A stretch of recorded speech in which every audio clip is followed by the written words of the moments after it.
I, female, 27, was abandoned by my husband Charles, male, 25, when I was 21 because he found out I was pregnant and didn't want anything to do with me. The marriage, albeit short, was over as soon as I saw his reaction to my pregnancy, and eventually Charles stopped paying for my child support too. He knew my daughter Kyra, female, 5, and was present for the first few months of her life.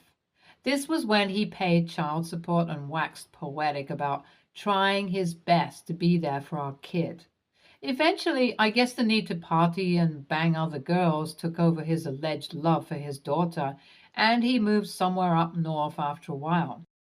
I didn't bother pressuring him for child support or even to initiate contact because it felt like it wasn't worth it. At the same time, I was blessed with a good workplace and a supportive family, which made raising Kyra as a single mom much easier. I documented her whole journey growing up online and started a blog for single moms with handy tips and resources. It's gotten pretty popular as of late, and I've even been invited onto some local talk shows, and it's always been a good way to earn extra money to put towards Kyra's future. I use all the money I get from sponsorships or partnerships to put towards a college fund or her immediate needs. I do understand the concerns people have about shoving a camera in their kids' faces 24/7, but I'm not taking it to that level. It's a fun activity for both me and my daughter. Anyhow, Charles messaged me a year ago when he happened to be back in town and wanted to meet up. I didn't want anything to do with him, but he constantly said that he wanted to meet Kyra. I've always maintained that I won't dictate Kyra's relationship with her father, so I did want them to meet. With that principle in mind, and more than a few misgivings, lol, we set up a day at a petting zoo with Kyra. I won't lie, Charles did act like an amazing person with his daughter, and she definitely enjoyed being around him. After everything was over and I put Kyra to bed, I thanked him for showing me how much he had matured as a person and asked him to stay in Kyra's life if he wanted to. Since then, he's visited or planned outings whenever I have time, and they've all gone quite well. The matter of Charles's missed child support payments is still there, but to be honest, he hasn't raised the issue, and I honestly don't need his money right now. As we got to becoming co-parents, I found out from some of his friends that he's had money troubles and is usually flitting between odd jobs, so I felt awkward bringing it up anyway. Despite our relationship being on the uptick, I didn't consider Charles to have much authority over Kyra's life. He needed to be with us for longer and prove himself before I could give him that chance. But he doesn't see it that way. Recently, Charles has been constantly talking about the danger of social media and its influence on kids' celebrities. He's implying that I'm exploiting Kyra and not being subtle about it. Now, I get it, I really do. It is a thing that does happen, but I have thought about the consequences and made sure that I never forced Kyra to take part in videos. She's a kid and sometimes doesn't feel like doing a video or going out, so that's completely okay. In fact, it's something that I've been very vocal about when I do get asked questions about people making channels and content out of their families. Charles finally spoke up about it during a lunch he set up and said that he wasn't comfortable seeing his daughter in front of so many people. I was already irked about the kind of entitlement he showed over Kyra's life and my choices. Legally speaking, he didn't have joint legal or physical custody and doesn't have a leg to stand on when it comes to stopping me. I do think I was too accommodating to him after he came back into our lives, and that's made Charles feel like he has a say in Kyra's life. I pretty bluntly told him that it wasn't his place, and it was ironic for him to express concern over my way of bonding with my daughter and teaching other single moms. The argument got ugly, and Charles claimed that I was ruining Kyra's life. After that, I kicked him out and have been seething over it when something happened that made me feel even more angry. A couple of days after the fight, I was at home with Kyra working on my schedule and content calendar since I had some time off from my day job. To my surprise, someone rang my doorbell, and that someone ended up being a CPS worker who had been asked to do a wellness check. I kept my cool and answered all her questions and even let her speak to Kyra in private. Afterwards, she told me that there didn't seem to be any cause for concern, and she said she'll reach out to me if there were any further concerns. I immediately knew that it was Charles' idea, which was confirmed after I called him back and spoke to him. He said that it was his duty to do it, and I had enough of his lack of awareness and how bad that made me feel. I know for a fact if word got out about this, people would try and cancel me and cut off Kyra's money for the future. I had enough of Charles in my life and regretted the space I had given him after he came back.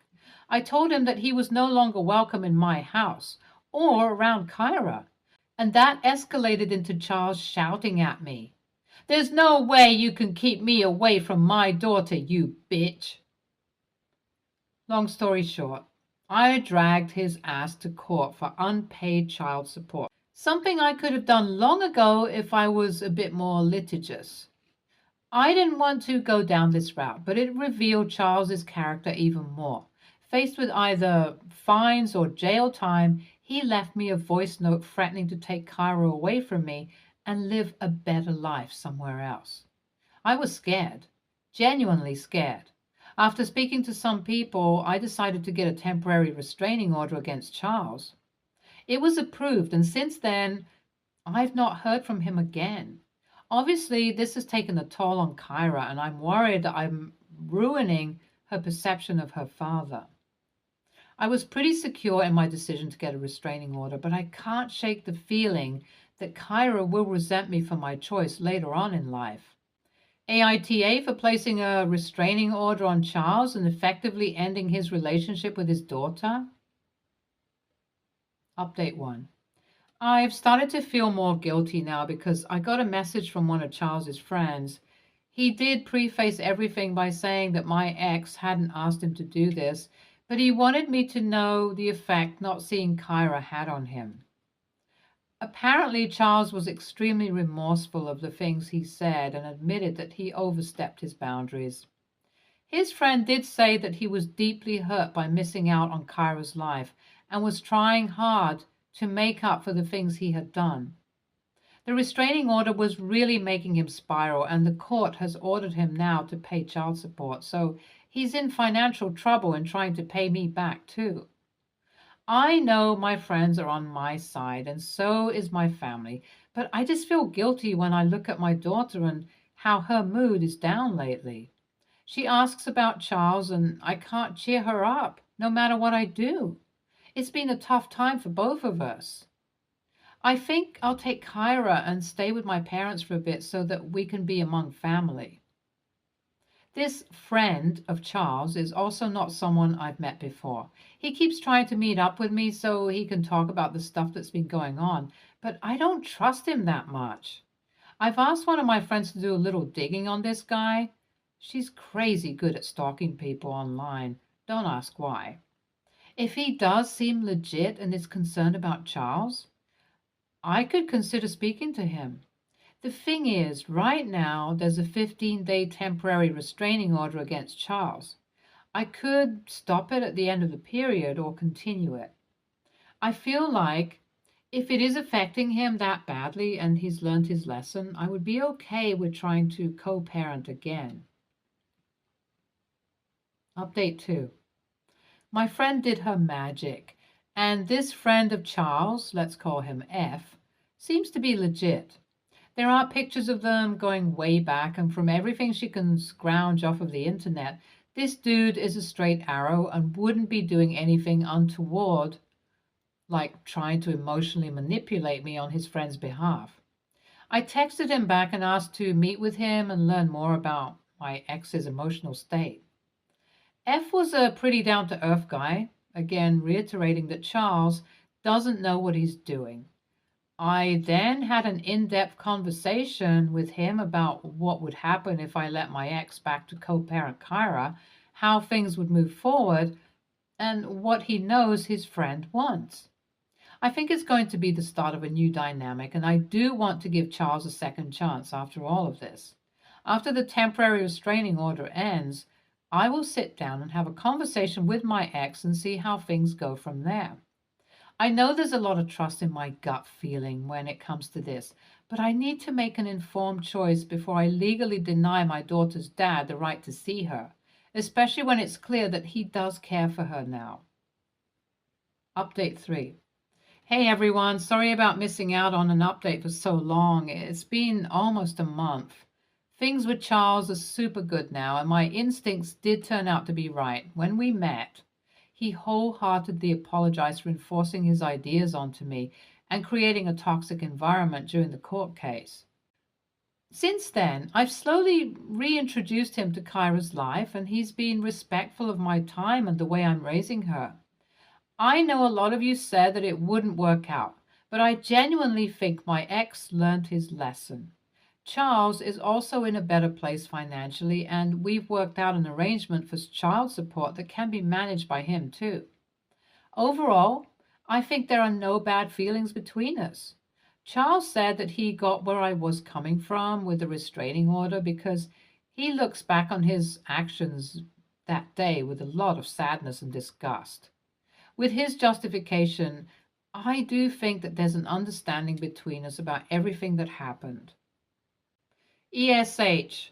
Charles overstepped for a man who abandoned his daughter. You are super petty about the court case, and from the way you described it, it seems like you escalated the situation on purpose. Also, I wouldn't bring my deadbeat ex back into my life. But you do you. NTA, I do think you did the right thing based on the information you had, and you did it with your daughter's interests at heart. When F reached out to you, it was a signal that maybe Charles had learned his lesson, and you cautiously confirmed that. I hope that you and your ex can co-parent Kyra well from now on. Next story. I, 32, female, have 2 daughters, 6 female and 3 female. Both my husband and I have very lucrative degrees, so we've been able to cut down hours to focus on being a family and still make a good living. I love being a mother, and I've always dreamt of being one. I put a lot of effort into being the best mother I can. People tend to compliment me on aspects of my parenting or how independent and responsible my 6-year-old is. I also got a younger brother, 20, male. He got a girl pregnant 8-ish months ago. My whole family except me is pro-life. He convinced the girl to keep the baby, and as she didn't want to raise it, he made her sign away parental rights and promised to take care of the kid. My whole family congratulated him on making the right choice. I advised him to rethink, but it's his choice in the end. A couple of weeks ago at a family function, we were planning on trying for our 3rd kid soon, and we will probably stop there as we only want 3 kids. My brother later called me and asked me to talk about something and if he could drop by my house because he wanted to discuss something. I agreed. Today he showed up with my parents, and between the 3 of them told me they got this great idea about how I should take my brother's kid. They explained it as if they were doing me a favor because they knew I wanted a 3rd kid and I could just take him in without going through a 3rd pregnancy. They also explained how my brother wanted to finish his degree and couldn't do that whilst raising a kid, so this was the best alternative for both of us. I told them I didn't know and that I needed more time to think about it, but that I didn't feel comfortable in the position I was being put in because raising a kid is not something to be taken lightly. They were disappointed in my answer, and after they left, the 3 of them separately sent me a wall of text telling me to make the right choice and not deny love to a kid just because I'm being selfish. I do not feel comfortable raising my brother's kid, but I can't explain a non-selfish reason why I don't want to. I like having biological kids. I feel one of our kids being actually my brother's kid would add such a complex family dynamic I don't feel ready to face. And somehow I just don't feel it's fair. It's so easy to get all the pats on the back for saving a kid's life when you are not going to be the one to take responsibility in the end. I am helping perpetuate a family dynamic I feel has been going on for ages. When I told my husband, he told me they are absolutely mental and should respect my reasons for not wanting to do something like this. But I still feel guilty because I am capable of taking care of the kid. And if I don't step up, I don't know what the fate of that kid will be. AITA? NTA, your brother talked a girl out of abortion because what? He was expecting his family to care for it? No.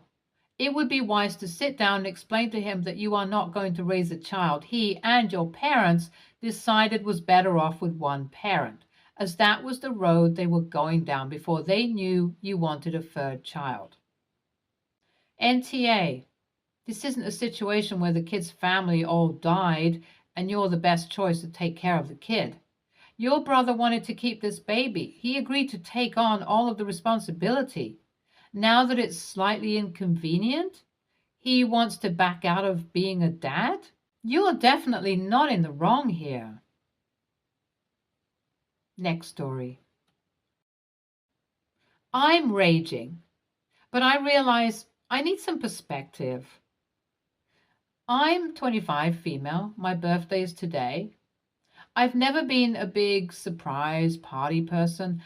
I like to celebrate my birthday by usually doing something a bit quieter that I know I'll really enjoy. In light of this, I bought tickets for this Friday to see my favorite band. Bought them almost a full year ago. When I say favorite band, I mean #1 played artist on my Spotify for the past 5 years. Cried in the shower and know the lyrics to every song's favorite band. But I've never seen them live, and I've had a year to plan. Even got myself a cute little concert outfit. Skip to 3 weeks ago, I mentioned something to my flatmate about how excited I am for the 31st, and long story short, she spills the beans that my friend planned, paid for something for that day, and said I should cancel my plans. The first issue here is I'm worried about what they have planned. The friend who apparently paid for this surprise birthday thing is big into getting tables at these London clubs, and that's very sweet, but I'm just not that kind of girl. And I was waiting for a year for this concert. When I expressed my concerns, just politely saying that I wish someone had asked if I was free, I was met with a surprising lack of sympathy and again told to cancel whatever I had going on. The second issue, because I still want to do something small with my friends for my birthday, I made dinner reservations weeks ago for the day after the concert, Saturday. I told them all, and they all said they were looking forward to it, and I mentioned it more than once. Even talked to one of them about it 2 days ago. I found out today that all three of them made plans without me for Saturday. They're going to a game together. Everyone forgot about the dinner. No one invited me. No one's doing anything tonight for me either. Not that I needed anything, but who wants to spend their 25th birthday alone? I'd really rather go to the concert and say screw them. Would I be the a-hole if I just ghosted them and ditched my own birthday surprise? NTA, you bought your tickets 1 year ago and planned all for your birthday. You made dinner reservations for your friends for the next day and told them. They planned a surprise party for you without thinking about asking you what you were doing next Friday. They also planned on ditching you on the dinner that you planned and already told them. By the way, why didn't they invite you to join them? I think you'd be NTA whether you decide to change your plans or not. If you've got plans you're excited about and you've been talking about them, nobody can reasonably expect you to change them. I was actually in a pretty similar situation for one of my own birthdays. I just wanted to spend it with my family. But what I didn't know is that some coworkers were planning an office surprise party. I ended up taking my birthday off work, and they simply rescheduled it. I was going to take the new date off too, but my wife, who they'd been coordinating with, told me what was going on. So I went in and acted surprised on the rescheduled date. It's your day. Think over everything, including all the consequences of the different choices, and do what'll make you happiest. Do post an update, regardless, please. I'd like to know how this works out. Oh, and happy birthday. Edit. If you're not changing your plans, then I would try to make it clear to your flatmate that you're not changing them, period. The end. Game over. That way, people could have an opportunity to reschedule, get a deposit back, or whatever. In your shoes, if I didn't do that, I'd feel I was being unreasonably spiteful. Stay tuned for more stories from our girl relationships.